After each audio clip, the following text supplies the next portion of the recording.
Saludos, en esta emisión de Tu Handicapper vamos a hablar de Northern Dancer.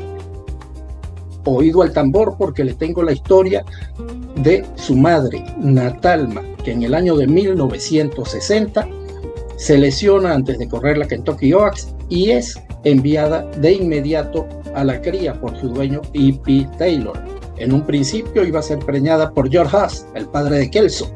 Sin embargo, el libro de George Haas, afortunadamente en 1960, estaba lleno, por lo que tuvo que ser preñada por Nearctic, un semental nuevo. Esta casualidad dio el cruce del Northern Dancer y en 1961 nace el que tal vez sea el semental más influyente en la historia del hipismo mundial. Northern Dancer en la pista dio muy buenos resultados, inclusive fue ganador del Kentucky Derby y del Preakness Stakes. Pero ¿cómo será su grandeza como semental? Que a pesar de entrar en la historia como ganador de 2 carreras de la Triple Corona, esto es apenas una pequeña muestra de lo que más adelante sería Northern Dancer.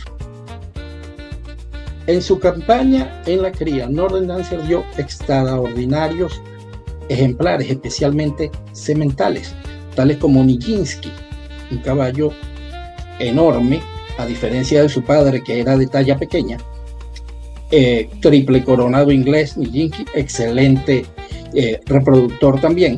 Por supuesto, también dio a Vice Regent, 12 veces campeón semental en Canadá, y a su vez padre de The Beauty Minister, que a principios del siglo XXI dominó la escena de los sementales a nivel mundial.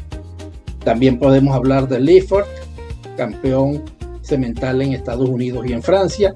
Podemos hablar de Danzig, pero lo de Danzig vamos a dejarlo para otra entrega de Tu Handicapper, porque es un caballo que tiene una historia muy interesante y llena de anécdotas. Tal vez el mejor hijo de Northern Dancer en la cría haya sido Sadler's Wells. Sadler's Wells produjo más de 300 ganadores clásicos y a su vez dio a Galileo, uno de los mejores sementales del mundo en su época, una influencia realmente extraordinaria. Se estima que el 70% de los caballos pura sangre de carrera al día de hoy llevan la sangre de Northern Dancer. Podemos hablar de El Gran Señor, por ejemplo, del recordado Secreto con conexiones venezolanas, y Northern Dancer será tal vez el semental más influyente en la historia de la cría mundial. Nos vemos por ahí, muchachos.